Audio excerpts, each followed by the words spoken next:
Ma'am, वो बाहर security guard की पोस्ट के लिए कैंडिडेट आया है। अगर आप कहें तो मैं अंदर भेज दूँ? अरे हाँ हाँ, क्यों नहीं, उसे अंदर भेज दो। ओके।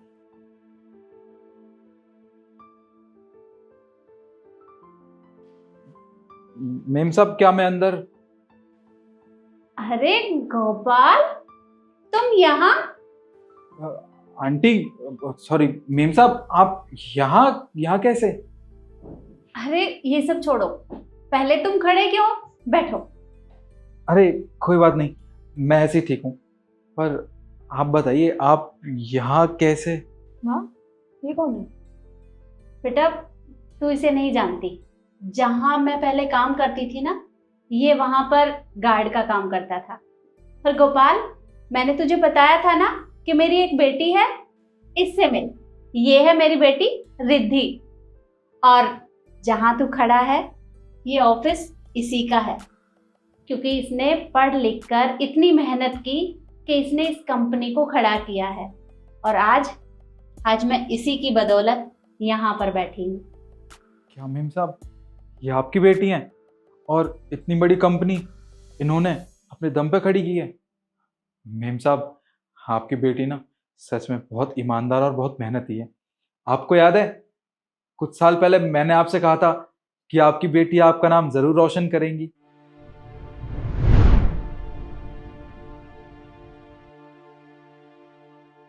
अरे आंटी जी, क्या हुआ? आपकी तबीयत तो ठीक है? हाँ बेटा, मैं बिल्कुल ठीक हूँ, बस जरा सा चक्कर आ गया था। नहीं आंटी जी, कैसी बात कर रही हैं? आपको तो बहुत तेज बुखार है, आपकी तबीयत खराब है। अगर आपकी तबीयत खराब थी तो आप यहाँ काम पे क्यों आई हैं आज? अरे बेटा, काम पर नहीं आऊँगी तो खामा मेरी तनख्वाह कट जाएगी। तो तुझे तो पता है मुझे पैसे ही कितने मिलते हैं, कुल 10-12 हज़ार रुपये। और अगर इसमें भी मैं छुट्टी कर लूँगी तो घर का गुजारा कैसे होगा? और अगर यहाँ काम करने के लिए नहीं आऊँगी तो मेरी बेटी की पढ़ाई बीच में ही रुक जाएगी, और मैं नहीं चाहती कि उसकी पढ़ाई रुके, इसलिए मुझे काम तो करना पड़ेगा। देखिए आंटी जी, आप अपनी बेटी के बारे में इतना सोच रही हैं, ये बात तो बिल्कुल ठीक है। पर आप एक बात बताइए, अगर भगवान ना करे कल को आपको कुछ हो गया तो आपकी बेटी का ख्याल कौन रखेगा? कौन उसकी पढ़ाई का खर्चा उठाएगा? देखिए, इस दुनिया में ना आपकी बेटी का आपके सिवा और कोई नहीं है। इसलिए मैं कह रहा हूँ, आप एक काम कीजिए, आप जाके घर आराम कीजिए, मैं आपका ये काम कर लूँ। लाइए। अरे नहीं नहीं बेटा, तुम भला ये काम क्यों करोगे? अगर यहाँ किसी ने देख लिया तो खामाखा तुम्हारे ऊपर गुस्सा करेंगे। तुम रहने दो, मैं कर लूँगी। अरे नहीं नहीं आंटी जी, लाइए। देखिए, अगर किसी ने देख लिया तो मैं उनसे खुद बात कर लूँगा। और वैसे भी देखिए, मैं आपसे कह रहा हूँ ना, आप घर जाइए, आराम कीजिए। और एक बात बताइए, आप भी तो मेरी माँ जैसी है ना। अगर माँ तकलीफ़ में होती है तो बेटे का फ़र्ज़ होता है अपनी माँ की मदद करना। तो बस मैं भी वही कर रहा हूँ। ठीक है बेटा, अब तूने मुझे माँ बोल दिया है तो तेरा कहना तो मानना पड़ेगा। मैं घर चली जाती हूँ, और तू बस अपना ध्यान रखना। जी ठीक है, मैं अपना ध्यान रखूँगा। और हाँ, एक बात और कहूँ आपसे, आप जितनी मेहनत अपनी बेटी के लिए कर रही है ना, एक दिन ज़रूर आएगा जब आपकी बेटी आपका नाम रोशन करेगी। और जिस दिन ऐसा होगा मैं तुझे मिठाई खिलाऊंगी। जी ठीक है आंटी जी। अब मैं घर चली जाती हूँ। जी।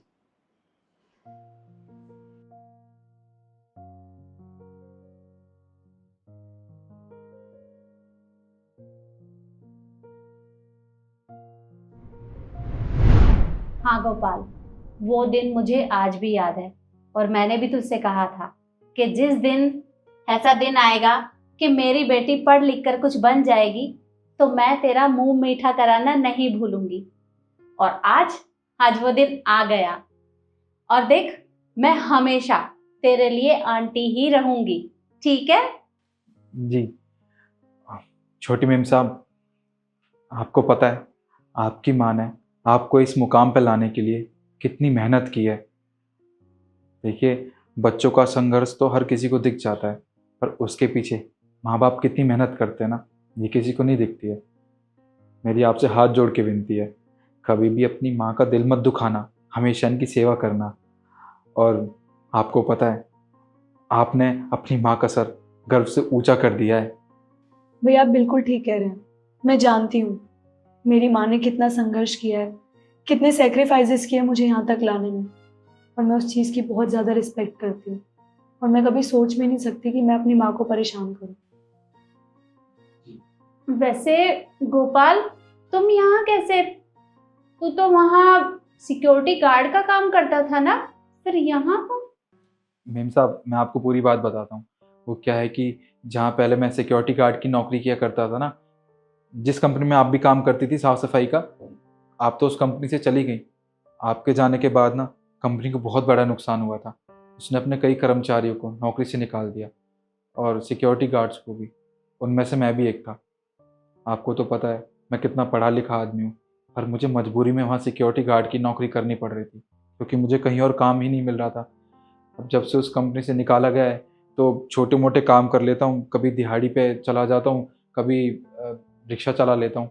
ये करके अपने परिवार का पेट पाल रहा हूँ जैसे तैसे। और वो बाहर ना मैंने सिक्योरिटी गार्ड का बोर्ड देखा था, उस पर लिखा था कि यहाँ पे सिक्योरिटी गार्ड की भर्ती हो रही है, इसलिए मैं यहाँ पे आ गया।